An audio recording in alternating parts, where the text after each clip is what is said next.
নমস্কার বন্ধুরা, আশা করি আপনারা সবাই খুব ভালো আছেন। কৃষ্ণার্জুন চ্যানেলের পক্ষ থেকে জানাই আপনাদের আন্তরিক স্বাগত। বন্ধুরা, রাত পোহালেই শুরু হবে জন্মাষ্টমী। আগামীকাল 30শে শ্রাবণ, 16ই আগস্ট শনিবার দিন হচ্ছে এই বছরের জন্মাষ্টমী। শাস্ত্রে বলা হয়েছে ব্রতের মধ্যে শ্রেষ্ঠ ব্রত হলো প্রথমত শিবরাত্রির ব্রত, আর অন্যটি হলো জন্মাষ্টমীর ব্রত। তাই বিশ্বের বিভিন্ন দেশে মহা সমারোহে পালিত হচ্ছে জন্মাষ্টমী। বন্ধুরা, আপনি যদি জন্মাষ্টমী পালন করে থাকেন তাহলে জন্মাষ্টমীর দিন কয়েকটি বিষয় আমাদের অবশ্যই মেনে চলা উচিত, নয়তো জন্মাষ্টমী ব্রতের ফল কখনোই লাভ করা যায় না। এই বিষয়গুলি মেনে না চললে জন্মাষ্টমী করা বা না করা সবার প্রথমে বন্ধুরা যে বিষয়ের কথা বলবো, বন্ধুরা আপনি জন্মাষ্টমী পালন করুন বা নাই করুন, ভগবান শ্রীকৃষ্ণের যদি পূজা করে থাকেন তাহলে জন্মাষ্টমীর দিন কখনোই আমিষ আহার গ্রহণ করবেন। মাছ, মাংস, ডিম ইত্যাদি আমিষ জাতীয় খাবার এই দিন কখনোই খাওয়া উচিত নয়, কারণ হিন্দু ধর্ম অনুযায়ী আমিষ খাবার তামসিক খাবার হিসাবে গণ্য করা হয়, আর তামসিক খাবার আমাদের মনকে অস্থির এবং চঞ্চল করে তোলে, যা আধ্যাত্মিক সাধনার জন্য উপযুক্ত। তাই শ্রীকৃষ্ণের জন্মদিনে আমিষ পরিত্যাগ করে ভক্তি প্রকাশ করাই আমাদের প্রথম এবং প্রধান কর্তব্য। দ্বিতীয়ত যে বিষয়ের কথা বলবো, বন্ধুরা আপনি যদি জন্মাষ্টমীর উপবাস করে থাকেন তাহলে অবশ্যই চাল, গম, ডাল বা অন্য কোনো রবিশস্য জাতীয় খাবার খাওয়া থেকে এই দিন বিরত থাকুন।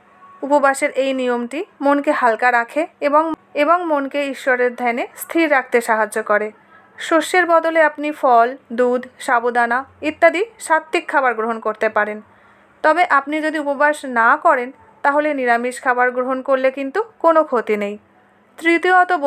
তৃতীয়ত বন্ধুরা, জন্মাষ্টমীর দিন যদি আপনারা নিরামিষ খাবার খেয়েও সেই খাবারে পেঁয়াজ, রসুন এগুলো কিন্তু রাখবেন না, কারণ এগুলো তামসিক প্রকৃতির বলে গণ্য করা হয়।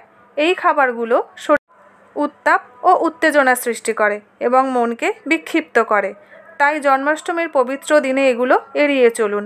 আর এই পবিত্র দিনে আপনি যদি নিরামিষ আহার গ্রহণ করে থাকেন তাহলে এই দিন বেগুন, গাজর যে কোনো প্রকার তেতো জাতীয় খাবার খাওয়া থেকে নিজেকে দূর, কারণ জন্মাষ্টমীর মতন এই পবিত্র দিনে এই খাবারগুলো গ্রহণ না করাই উত্তম। এই খাবারগুলো উপবাসের পবিত্রতা নষ্ট করে। তাই যদি আপনি আমিষ খাবার গ্রহণ করে থাকেন তাহলে এই খাবারগুলো কিন্তু।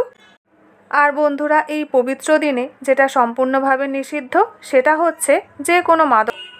এই দিন যে কোনো প্রকার মাদক দ্রব্য শুধু শরীরকেই নয়, মনকেও কিন্তু অপবিত্র করে তোলে। এই পবিত্র দিনে মনকে সম্পূর্ণরূপে ঈশ্বরের প্রতি সমর্পণ, যা নেশা জাতীয় দ্রব্যের প্রভাবে কখনোই সম্ভব নয়। জন্মাষ্টমীর দিন আপনি ভগবান শ্রীকৃষ্ণের পছন্দের মালা, মুকুট, বাঁশি, ময়ূরের পালক ইত্যাদি কিনে আনলেও মনে রাখবেন বন্ধুরা, লোহার তৈরি কোনো জিনিস কিন্তু বন্ধুরা লোহাকে কিন্তু সাধারণত শনি গ্রহের সঙ্গে সম্পর্কিত বলে গণ্য করা হয়, এবং যেহেতু শনিবার দিনই জন্মাষ্টমী পড়েছে তাই আগামীকাল শনিবার দিন লোহার তৈরি কোনো সামগ্রী।